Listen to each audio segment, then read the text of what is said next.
Reviving Real Food Ranch. Wholesome, natural, family farming. Good job, Bella. You want to try trotting? Howdy from Reviving Real Food Ranch. Thank you for joining us today as we answer a few questions. Today, our panel is all the points. Charlotte. Hi. Megan. Hello. And I am Kyle. All right, I'm going to dig into these questions.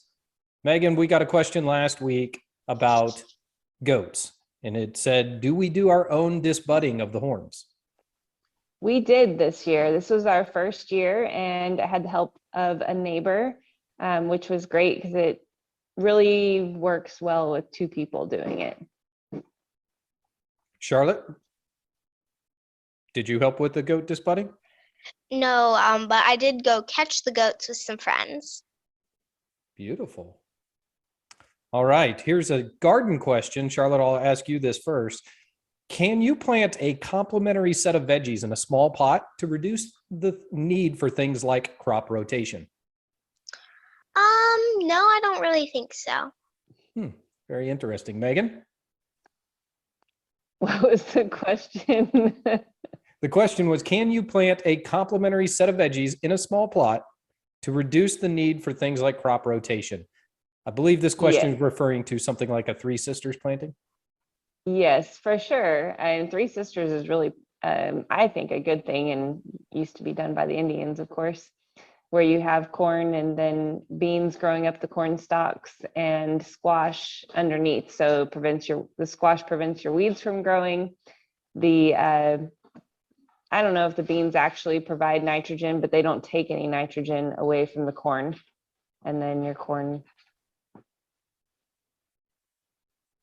Yes, your corn does. Yeah. So you remember, Charlotte, when we did that, when we planted the Three Sisters? No, I don't.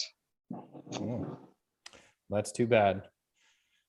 Okay, our third question. The best thing to grow in small spaces, AKA to maximize space. So someone's in downtown growing plants outside of something ornamental. It seems difficult for them. So they're wondering if there's an option for something they can do in a downtown urban area. Charlotte? What's a good plant somebody can grow in their window? You can grow an orchid in your window. That's what I have going on. Nice. Megan?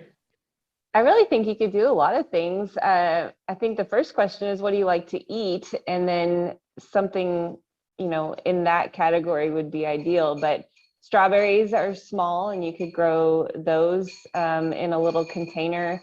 Lettuce is another one. You would have to have enough light though. So if you're growing through a window, it might be a little harder than if you had a patio or a balcony or something.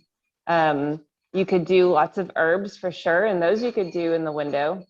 And then radishes are small, but if you don't like them, I wouldn't grow them. Trying to think what else. I guess lettuce and strawberries are a good suggestion because I can't think of anything else at the moment. But I think start looking at the list of things that you like to eat, and then see which plants are stay fairly small on that list. And I think that it's always a good idea to grow herbs if you use herbs at all, because that's when you go to the grocery store, probably one of the more expensive things, a little small package. Especially if they're fresh. And early on, we would, every time a recipe had an herb in it, I would just buy the plant instead of buying that herb and then plant it somewhere. It's a pretty good suggestion. All right. So the next question we have here is that someone has 2 raised bed gardens. They currently have grown tomatoes, cucumbers, zucchini, and peppers, but they said that their cucumbers kicked the bucket 2 years in a row, and they kind of followed up, is this maybe due to watering? Can they water too much? Megan? Would depend on your soil type. In a raised bed, I wouldn't think you could water too much, especially in Texas, which I'm assuming is where they are. Usually in a hotter climate, raised beds you kind of struggle getting enough water. If you had like a clay soil, but you're probably not going to in a raised bed. Could be that they got too dry. I don't know the situation exactly. The other question would be, was there any like white powdery mildew or something on the leaves? Could it have been, you know, a disease on the plant? I think we'd need a little more information, but I would definitely say that if it's your cucumbers that are going out, those typically can absorb a lot more water than some of the other plants mentioned. So I would tend to think if you overwatered, you would see the death in the other plants before you would see that in the cucumber. yeah, cucumbers really like water. And yeah, I'm not sure why that particular one. I would think something else is going on. Okay. Charlotte, do you have any thoughts on this? Have you ever had any problems with your cucumbers? I don't grow cucumbers. I grow an orchid and a cactus. Can you overwater your cactus? Yes. You're growing tulips. Oh yeah, I'm doing that too. But I'm not really doing anything. All I did was plant them. That's Mother Nature. Yes. All right. And our final question, Charlotte, if the moon were a hot dog, would you eat it? No. Megan? I don't know why you're even asking me that question. Oh, I disappeared. You did. So there you have it. If the moon were made of a hot dog, I would eat it with mustard and relish. All right. Thank you guys for joining us once again.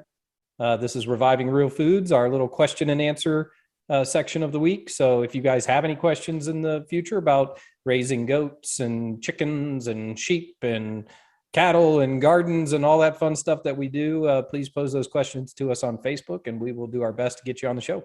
All right. Thank you. Thank you for watching Reviving Real Foods. Make sure to like and subscribe. Bye. Bye. All right, just a little follow-up as we are finishing this video. I think it's important to discuss that we do not actually share any of these questions prior to our filming. I think that's part of the fun in what we're doing. We're getting Megan and Charlotte and whoever else will be on our panel in the future. We're getting their off-the-cuff responses to questions that they do not necessarily know are coming.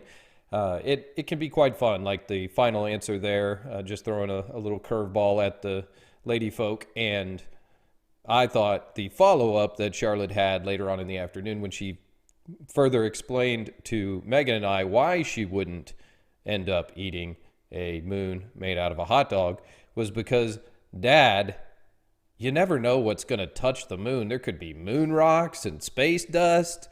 Thank you for watching Reviving Real Foods. Like and follow for bleed's sake.